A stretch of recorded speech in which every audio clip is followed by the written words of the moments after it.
It was supposed to be a routine doctor's visit, a simple checkup, a prescription refill, or perhaps a brief consultation regarding symptoms that had been causing discomfort. But for Marcus Johnson, a 42-year-old black man from Atlanta, Georgia, what began as an ordinary trip to the hospital soon turned into a national controversy that would spark outrage, debate, and soul-searching across America. On a chilly Wednesday afternoon, Marcus walked into Westfield Medical Center, a well-regarded hospital known for its state-of-the-art facilities and experienced medical professionals. He had been experiencing persistent chest pain for weeks, a symptom he knew he couldn't ignore. As someone with a family history of heart disease, he understood the risks of delaying treatment. The emergency room was busy, as expected, but he waited patiently, trusting that once his name was called, he would receive the care he needed. When the nurse finally escorted him into an examination room, he let out a sigh of relief. He was moments away from getting medical attention, or so he thought. What happened next left him in disbelief. The shocking refusal. Dr. Samuel Richards, a senior physician at the hospital, entered the room.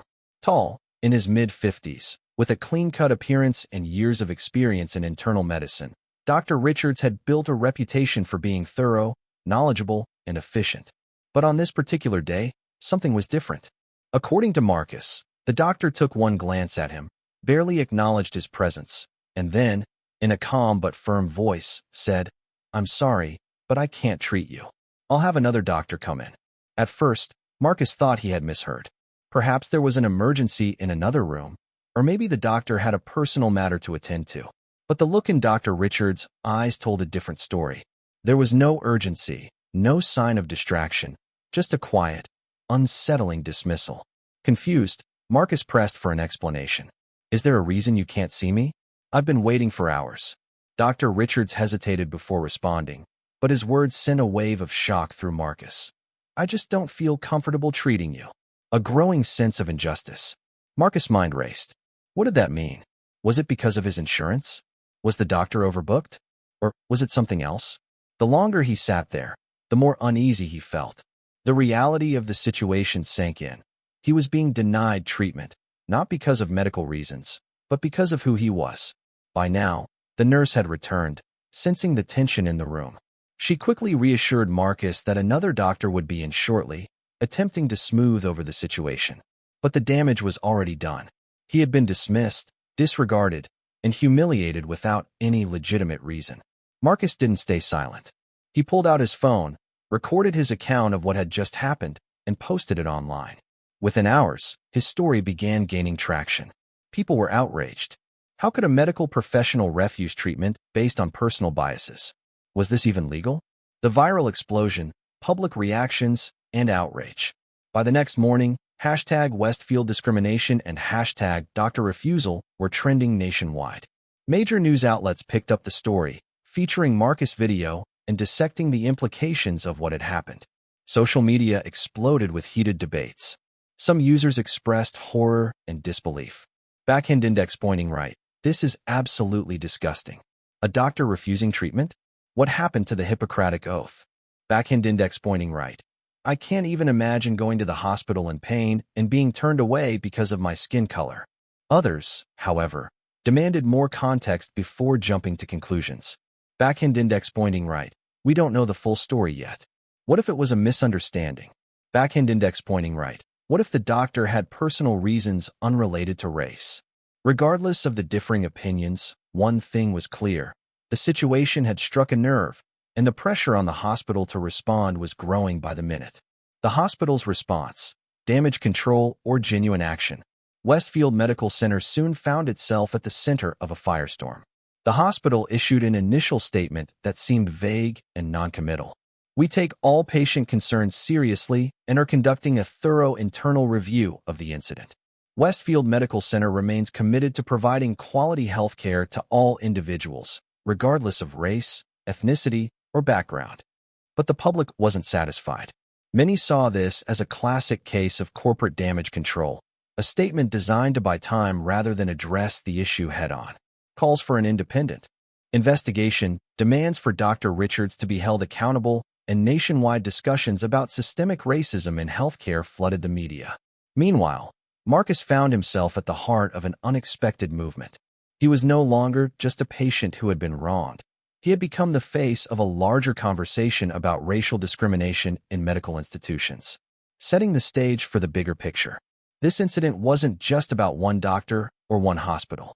It was a stark reminder of a much deeper issue: racial disparities in healthcare. Studies have shown that Black patients often receive lower quality treatment than their white counterparts. Whether due to implicit bias, systemic inequalities, or overt discrimination, the statistics don't lie. Black patients are more likely to have their pain dismissed by doctors. They are less likely to be prescribed certain life-saving medications. Maternal mortality rates for Black women are significantly higher compared to white women. Marcus' story was the latest example in a long list of injustices, but this time, people were paying attention. This time, the outrage was loud enough to demand answers. As the investigation into Dr. Richards and Westfield Medical Center intensified, questions loomed large. White heavy checkmark: would the hospital take real action, or would they try to sweep this under the rug?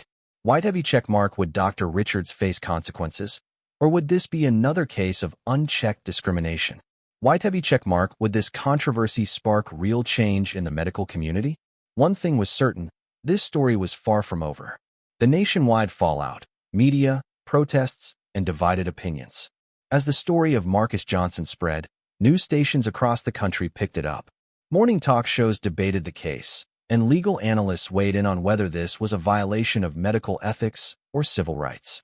Some journalists visited Westfield Medical Center, hoping to get an official statement from hospital administrators, but all they received were carefully worded, non-committal responses. Despite the hospital's attempts to contain the situation, protests erupted outside its doors. Activist groups, civil rights organizations, and concerned citizens gathered, holding signs that read, "Stop sign, healthcare is a human right." Stop sign, racism has no place in medicine. Stop sign, accountability now. What began as a local controversy had turned into a national reckoning. The incident wasn't just about one patient or one doctor anymore. It had become a symbol of the racial disparities that existed within the healthcare system. Meanwhile, online discussions became heated. While a large majority condemned Dr. Richards' actions as outright racism, others tried to justify or downplay what had happened. Backhand index pointing right. What if Marcus had a bad attitude? Doctors have the right to refuse service if they feel uncomfortable. Backhand index pointing right. Are we sure this was about race? Maybe the doctor was just overwhelmed that day. Backhand index pointing right. People are too quick to call everything racist these days. But for those who had experienced discrimination in healthcare firsthand, Marcus' story was painfully familiar. Black patients began sharing their own experiences of being ignored, misdiagnosed, or dismissed by medical professionals. Historical patterns of racial bias in healthcare. Medical discrimination wasn't new. It had deep roots in American history, and the statistics were staggering. Pushpin studies showed that Black patients were less likely to receive pain medication compared to white patients, even when reporting the same symptoms. Pushpin Black mothers were 3 to 4 times more likely to die during childbirth than white mothers, often due to doctors not taking their concerns seriously. Pushpin heart disease, the very issue Marcus was concerned about, was disproportionately misdiagnosed or undertreated in Black men. Marcus' case was just another example of how racial bias, whether explicit or implicit, continued to put Black lives at risk. Legal experts began analyzing the situation, questioning whether Dr. Richards' actions could be considered medical malpractice or a civil rights violation. Some argued that his refusal to treat Marcus wasn't just unethical, it was illegal. The Civil Rights Act of 1964 prohibited racial discrimination in public facilities, including hospitals. But proving that racism was the motive behind the doctor's actions would be difficult unless there was undeniable evidence. The key question remained: why did Dr. Richards refuse to treat Marcus? Digging deeper, was this an isolated incident?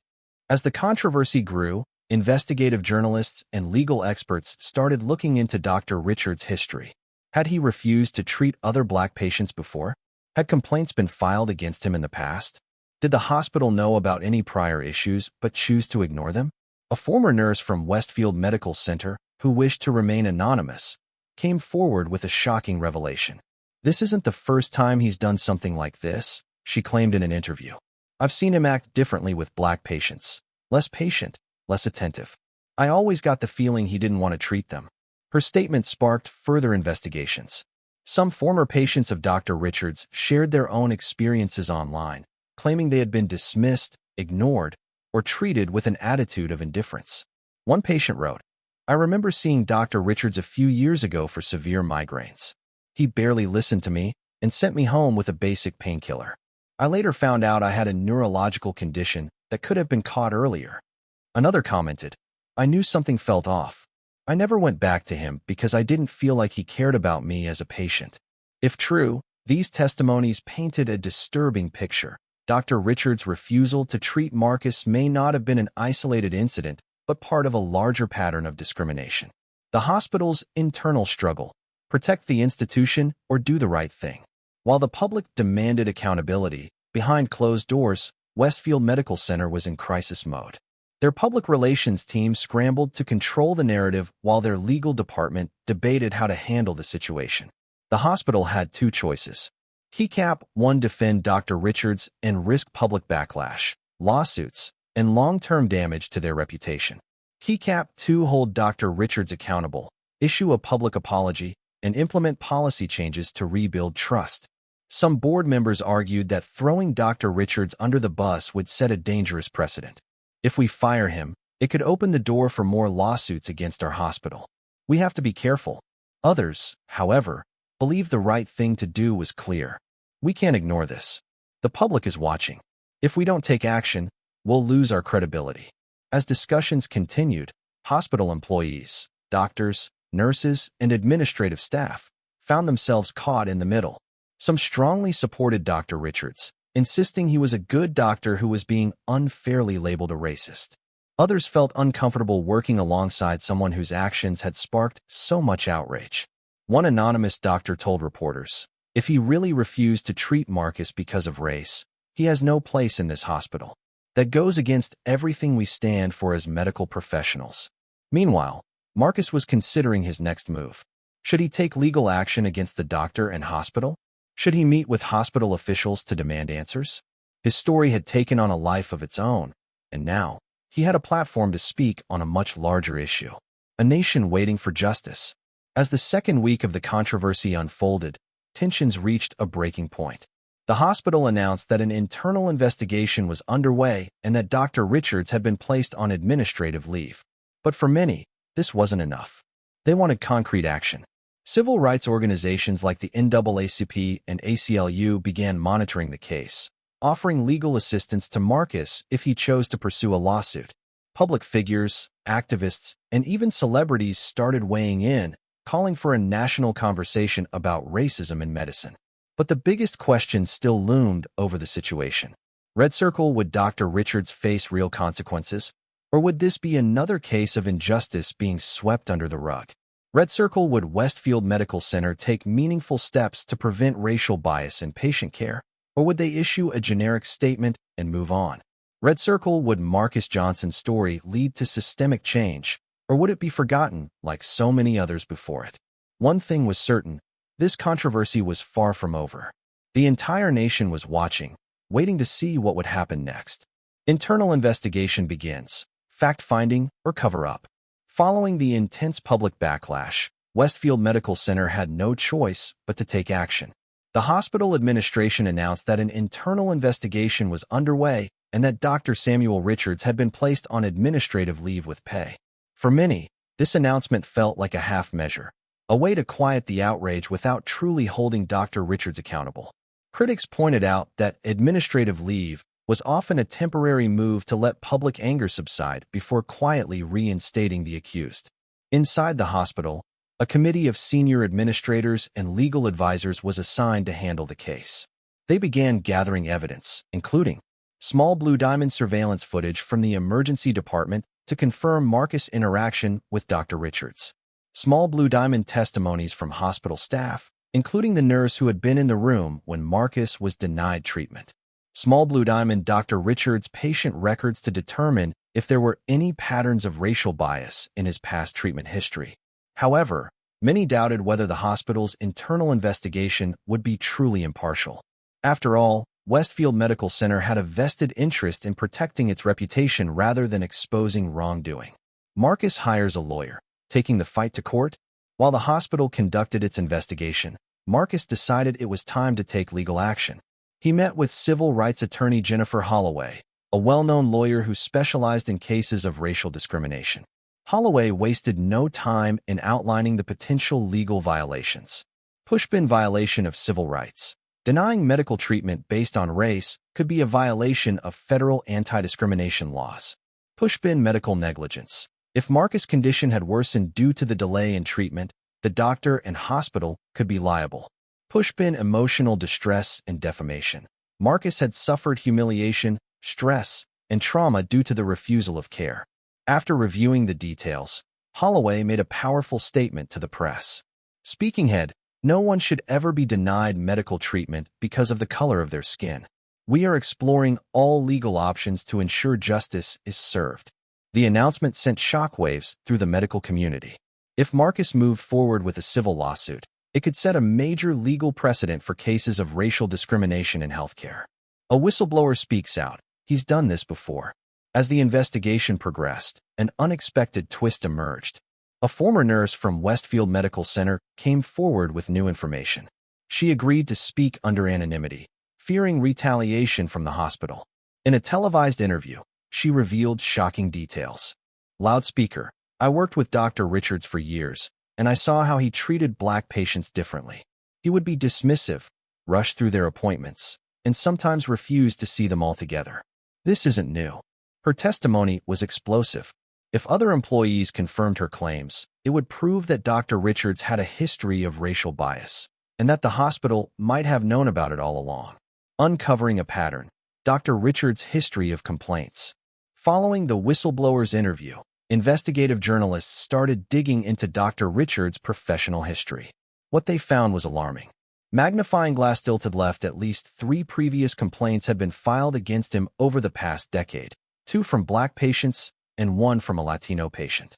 Magnifying glass tilted left. In one case, a black woman reported that Dr. Richards had ignored her severe abdominal pain, dismissing it as just stress. She was later diagnosed with a serious gastrointestinal condition that required emergency surgery. Magnifying glass tilted left. Another patient claimed that Dr. Richards had downplayed his symptoms of a stroke, causing a critical delay in treatment. None of these complaints had led to any serious disciplinary action. Instead, they had been quietly dismissed by the hospital's administration. This raised a disturbing question. Thought balloon. Did Westfield Medical Center ignore warning signs about Dr. Richards for years? The medical board launches its own investigation. As public pressure mounted, the state medical board announced that it was launching a formal investigation into Dr. Richards' conduct. Scroll, if found guilty of unethical behavior, he could face suspension or even lose his medical license. The board's spokesperson released a statement. Every doctor has a duty to provide care without discrimination. If Dr. Richards violated this principle, he will be held accountable. For Marcus and his supporters, this was a major step forward. The case was no longer just a hospital matter. It had now escalated to state-level scrutiny. Westfield Medical Center's leadership in crisis.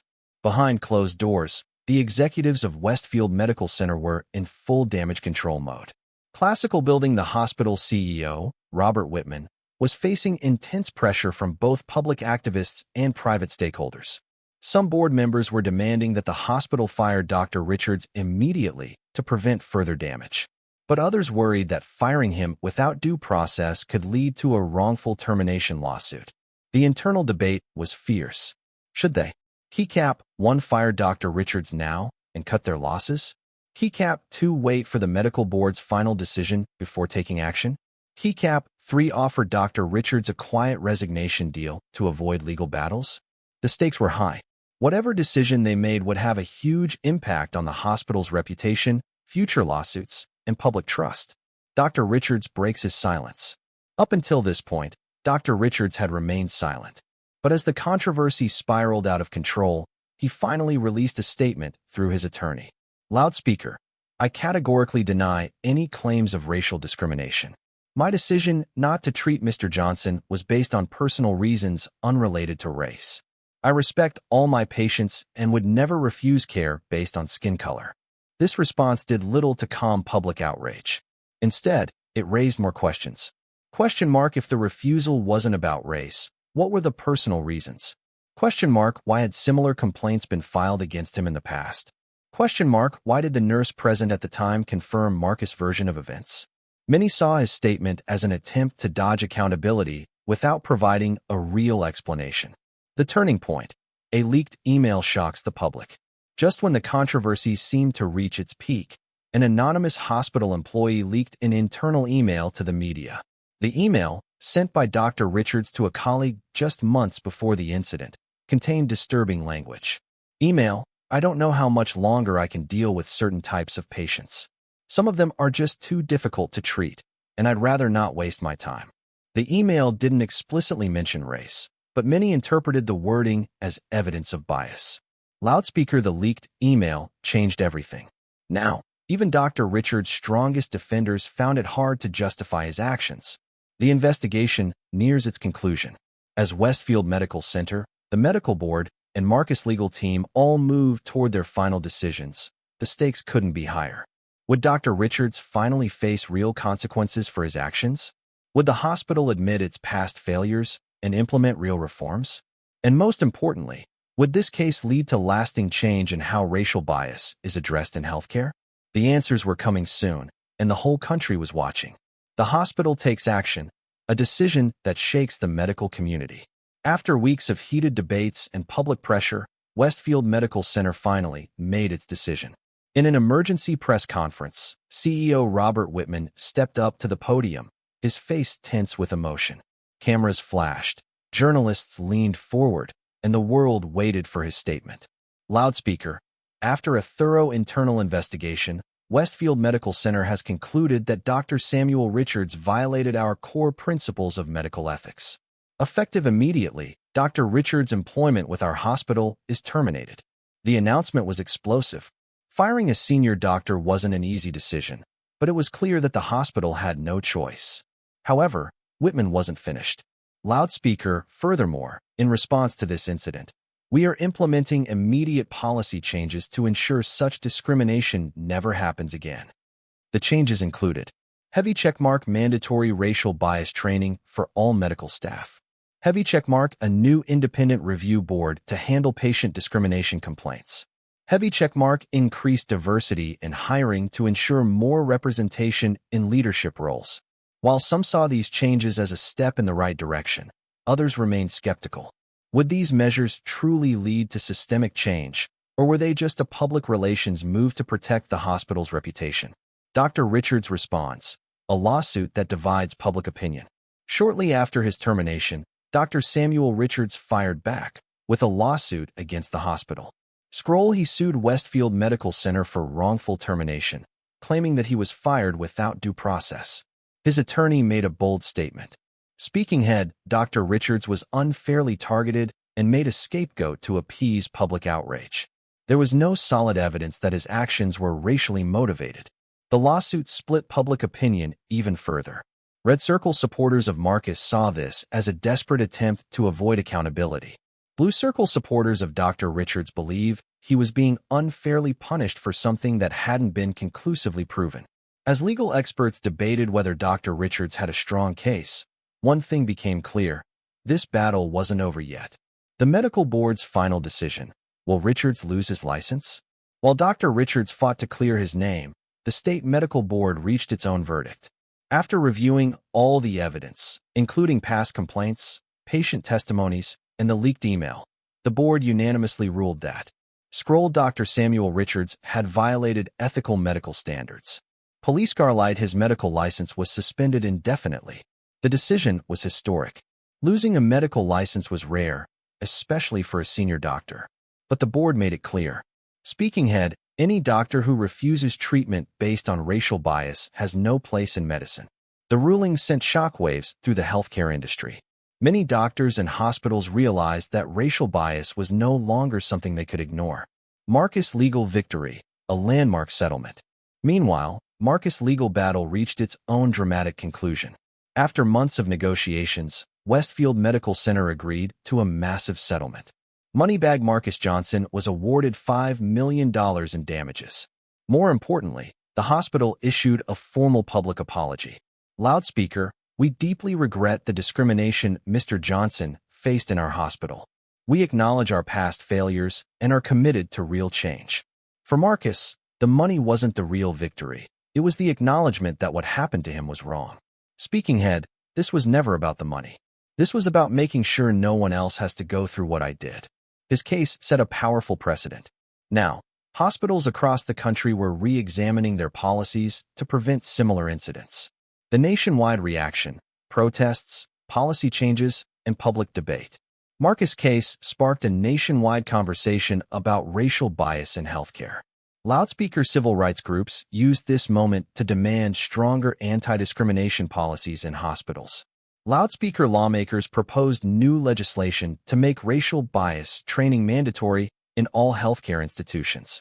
Loudspeaker medical schools began introducing courses on implicit bias and patient equity. But not everyone agreed with these changes. Some conservative commentators argued that the reaction was overblown. Speaking head, doctors shouldn't have to fear lawsuits every time they make a medical decision. This argument led to heated debates across news networks and social media. Marcus' next move, from victim to advocate. Rather than stepping away from the spotlight, Marcus used his experience to drive real change. He partnered with civil rights organizations to launch a national campaign called Loudspeaker #PatientsDeserveCare. The movement had two major goals. Heavy checkmark holding hospitals accountable for discrimination. Heavy checkmark educating patients about their rights to fair and equal treatment. Marcus traveled across the country, sharing his story and speaking at rallies, medical conferences, and even in front of Congress. Speaking head, one bad experience could have cost me my life.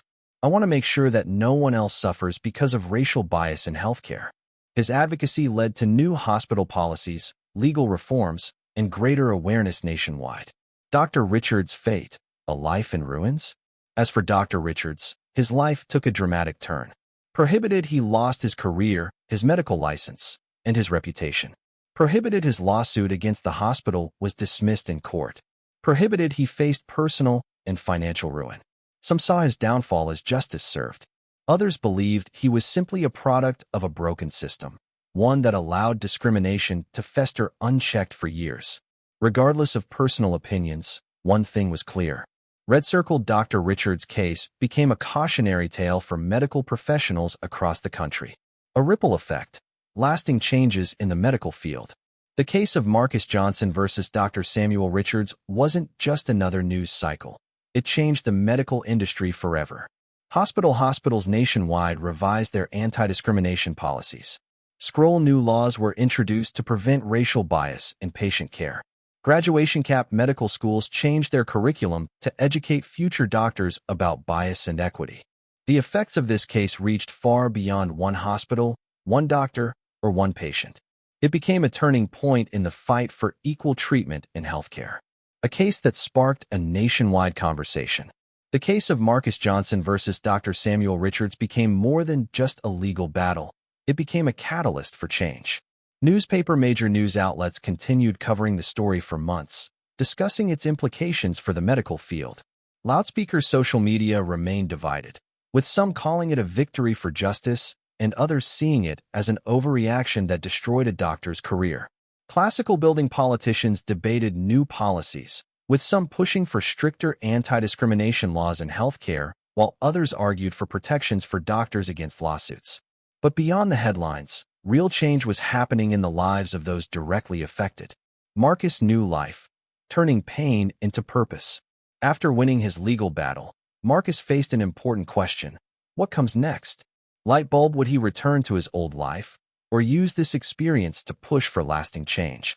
The answer became clear when he received an invitation to speak at a major medical conference about racial bias in healthcare. Speaking head, I almost died because of one doctor's prejudice. I'm here today because I was lucky. But how many others aren't as lucky? His words resonated deeply. Over time, Marcus fully embraced his role as an advocate. Heavy checkmark, he founded a nonprofit, the Patient Justice Initiative, dedicated to fighting racial discrimination in hospitals. Heavy checkmark, he worked with lawmakers to pass new policies protecting patients from bias-based treatment denials. Heavy checkmark, he spoke at universities, educating future doctors about implicit bias and patient rights. His journey from a near-death experience to national activism was nothing short of extraordinary. The Johnson family's perspective, a hard-won victory. For Marcus' mother, Gloria Johnson, the victory was bittersweet. Speaking head, I should never have had to fight this hard to make sure my son got the care he deserved. Gloria became a strong advocate for patient rights, often speaking alongside Marcus at events. Despite the progress, she remained cautious. Speaking head, we won this battle, but the war isn't over. People are still being denied care because of the color of their skin. We can't stop fighting now. Her words became a rallying cry for others facing similar injustices. Dr. Richard's downfall, a life in isolation. While Marcus' life flourished, Dr. Samuel Richards' world collapsed. After losing his lawsuit, his reputation was destroyed. Red Circle, he was blacklisted from the medical community. Red Circle, his medical license remained revoked, making it impossible to practice medicine again. Red Circle, he struggled financially, as no hospital or clinic would hire him. Former colleagues distanced themselves, not wanting to be associated with him. Some friends believed he deserved what happened, while others felt he had been made an example of by a broken system. For months, Dr. Richards lived in isolation, refusing interviews and staying away from the public eye. Eventually, he relocated to another state, attempting to rebuild his life. But the stain of his actions followed him wherever he went. His downfall became a cautionary tale, a reminder that bias in medicine had real consequences. The medical community's response, a turning point in healthcare. Marcus' case didn't just impact those directly involved, it shook the entire medical industry. Hospitals nationwide introduced new policies to prevent discrimination. Brooks Medical Schools revised their training programs to emphasize racial equity in patient care. Scroll state governments passed new regulations requiring hospitals to report discrimination complaints. One of the biggest policy changes came from the American Medical Association, AMA, which released a landmark statement. Loudspeaker, racial bias in medicine is a public health crisis. We must take immediate action to ensure equitable health care for all. This led to heavy checkmark new anti-discrimination training becoming mandatory for doctors. Heavy checkmark stronger legal protections for patients facing biased treatment. Heavy checkmark increased diversity in medical school admissions to address racial disparities in the profession. While some doctors resisted these changes, most recognized that the case had exposed a problem too big to ignore. Public reactions, a divided nation. Despite the progress, public opinion remained deeply divided. Red Circle supporters of Marcus celebrated the case as a historic victory against racial discrimination in medicine. Blue Circle critics of the case argued that Dr. Richards had been unfairly punished and that hospitals would now operate in fear of lawsuits. The case sparked debates on news channels, podcasts, and social media platforms. Speech Balloon, one viral tweet read, "Speaking head, if a doctor hesitates for even a second now, they'll be called racist. This will ruin healthcare." Speech Balloon, another countered, "Speaking head, if you refuse to treat a dying patient because of their skin color, you deserve to lose your license." This polarization reflected deeper tensions in society about race, justice, and accountability. The long-term legacy of the case. Years later, when people looked back at Marcus Johnson's case, they saw it as a turning point. Scroll legal scholars studied it as a landmark case in patient rights. Classical building hospitals used it as a training example on why bias must be eliminated. Graduation Cap medical students wrote essays on how it changed racial equity in healthcare. The case proved that heavy checkmark one person's fight for justice can lead to nationwide change. Heavy checkmark bias in healthcare is real, and it has life or death consequences. Heavy checkmark holding people accountable, no matter how powerful, matters. Though racial bias in medicine hadn't been fully eradicated, this case ensured that it would never again be ignored. Final reflection, what can we learn from this? As we reflect on this case, one crucial question remains. Speaking head, how many lives have been lost because patients didn't get the care they needed? Marcus was one of the lucky ones. But for every Marcus, there are countless others whose stories go unheard. Patients who are dismissed, ignored, or denied care simply because of bias, assumptions, or prejudice. So what can we do? Lightbulb for hospitals and doctors commit to ongoing education, bias training, and accountability. Lightbulb for patients, know your rights, speak up, and demand fair treatment. Lightbulb for society, keep pushing for policies that ensure equal medical care for all. The fight against racial discrimination in healthcare is far from over. But thanks to one man's courage, a nationwide movement was born, one that continues to make hospitals safer, fairer, and more just. Marcus Johnson's case wasn't just about one doctor or one hospital. It was about changing an entire system. And that change has only just begun.